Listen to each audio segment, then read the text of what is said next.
Apple releases latest iOS app economy data as pressure from antitrust looms. Apple discontinues the HomePod. Google now allows you to track your heart rate and your respiratory rate via your Pixel phone.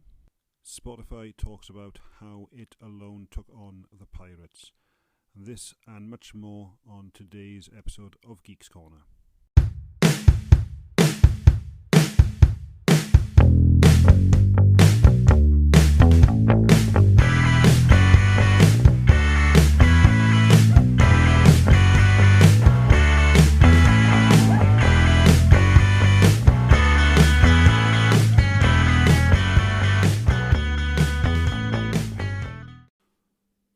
4 years after originally announcing the HomePod, Apple has finally discontinued it. In a statement to TechCrunch, Apple says HomePod Mini has been a hit since its debut last fall, offering customers amazing sound and intelligent assistant and smart home control, all for just $99. We are focusing our efforts on HomePod Mini.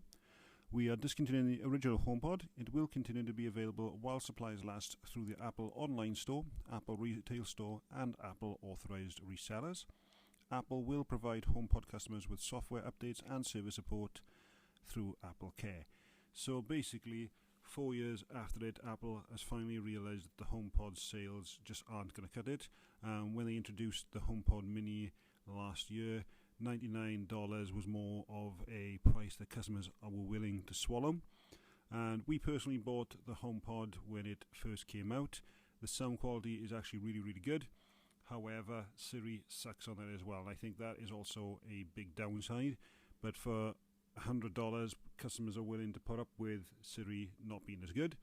I've got Google Homes all around my house, just purely because the Google Assistant is a lot better. Sound quality is nowhere near as good as the HomePod. However, multi-room audio kind of makes up for that downfall on the speaker side of it. And I'd much rather have an assistant that actually can do the things I want it to do, rather where Siri fails. And I appreciate that Apple obviously is trying to look after our privacy, but if it's not usable, then what is the point of it? So rest in peace, HomePod.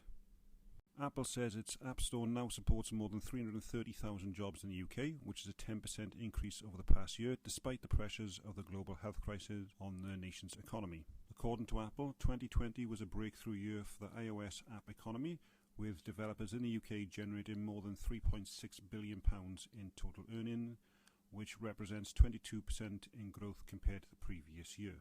In a statement, Apple says, in a year like no other, the UK has remained a vibrant and innovative hub for entrepreneurs and app developers. More people in the UK than ever before are working as part of the iOS ecosystem, creating exciting apps enjoyed by people all over the world. Today's episode is sponsored by Creatively Social. Creatively Social helps you in building your social media platforms for your business to thrive. With fresh content, marketing and engagement, Creatively Social takes the pressure off you, saves you hours in a day for a better work-life balance. Get in touch with Creatively Social at creativelysocialva.com. And we want to thank Creatively Social for not only sponsoring this episode, but helping us to build our new website. Make sure you check that out at geekscorner.info. Thanks, Creatively Social. Now, we've seen lots of rumours of new AirPod Pros and AirPod 3s come in. And we've seen mixed rumours where they were supposed to be announced this March. And then Minchi Kuo is also now saying that they're not going to be out until Q3. But in the meantime, whilst people argue whether and when it's actually coming, Apple's released a new video titled Jump, and the new video shows an AirPods Pro user running and jumping as he listens to a song with Apple's wireless earphones. At the same time, the ad highlights the active noise cancellation, which reduces the external environment. Turn the world into your playground with AirPods Pro, Apple says in the video description. The new ad can be compared in some ways to another Apple advertisement called Bounce, in which the company also shows a man jumping down the street with the AirPods. So it's really interesting to see that Apple are continuing to push and advertise their AirPods. Now, if you haven't used the AirPods Pro, they are really, really, really, really good. The only thing I think is they don't actually suit everyone, and I know I'm not the only one. I've seen a lot of other people saying that they just can't seem to get the one, especially in the left ear, to sit still. And I found the AirPods second generation just fitted me better, and I hope that Apple's not going to get rid of that design. It's good that they actually have two types of designs for people, because obviously they don't suit everyone individually. On to Google news now. Last week, Google started rolling out the ability for users to check their heart rate and respiratory rate using the Google Fit app. Now, with the respiratory rate, you simply put your device on a surface, such as a countertop or a table, and then you need to look into the camera where you can see your face and your chest, and it gives up like two boxes, and it then starts recording your respiratory rate, and then after a couple of minutes it then tells you how many rests you've taken. And with the heart rate, you put your finger over the camera, and then it uses the light to sense the flow of your blood through your finger, and then detects your pulse after a minute or two. Now, we tested those out. Now, the ability to take your pulse through your finger is nothing new. It's been in third-party apps several years ago, and you couldn't say they were always accurate. So what I actually did is I compared Google's reading to my Apple Watch, and they were actually quite consistent in their readings, and they were only out by 1 or 2 beats on the two of them. And whilst that can be a major factor if your pulse is really, really high, on everyday pulse, 1 or 2 beats out isn't going to make a massive difference. So it's just something that will just serve you if it's more of a peace of mind, or if you are feeling unwell and you just want to take a quick test, then that can give you a bit of a guideline. With the respiratory rate, I wasn't able to test that fully yet, but I think again that reading is going to be pretty accurate, given as long as you can see your chest rise and fall on there. Now obviously if you are a shallow breather, then that could potentially have some problems, but I think overall the fact that they are putting these available to users in their devices, not everybody has an Apple Watch, then yeah, I think it's definitely a good thing, and it will be interesting to see where Google could potentially take this in the future if they continue on adopting this technology.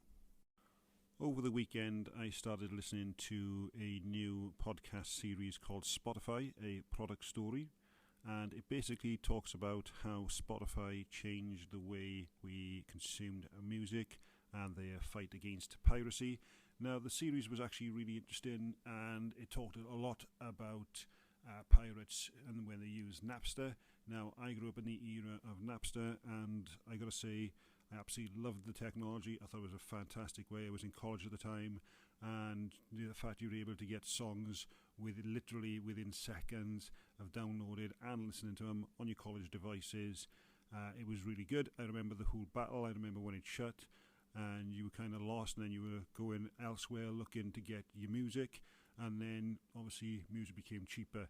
Now, I remember using Spotify when it was free on the web, and yeah, I think Spotify did do a lot, and it changed the face and the way we look at music.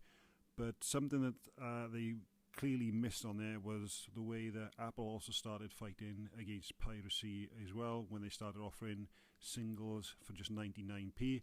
That changed the music industry as well, and I can understand why Spotify obviously hasn't talked about it. They've got their own battle with Apple over Apple Music and things like that, but you can't really leave that out of the story, because that did have a major role as well. It wasn't just Spotify fighting it. Both of the companies, in their own way, helped to change the mindset of people as well. And obviously, I don't care if you like Spotify music or if you like Apple Music. They both have their pros, they both have their cons. But overall, I'm actually really enjoying the series. And if you haven't listened to that yet, I will put a link in the description to this series, and make sure you check that out. I think there's about 2 episodes out at the moment. So it's definitely worth listening if you're interested in a bit of the history of Spotify. And just to round up, I just want to give a shout out to The Essential Apple. If you haven't checked out their podcast yet, make sure you do. I've been listening to them for over a year now, and they've been kind enough to invite me on and to take part as well. And I've just found that that's actually helped me build my confidence and give me a bit more of a boost and trying to keep focused on podcasting. It has been a difficult year, especially with lockdown with a family at home. And today we're celebrating as the kids have gone back to school again. So I've actually got a bit of a peaceful time where I can actually record and try and be a bit more consistent. It is difficult. I work 12.5-hour shifts. And like I said, we've had family home as well. So I know we haven't been as consistent as we'd like to be. But I just want to give them a shout out. And again, I'll put links in the description below if you haven't given them a listen just yet.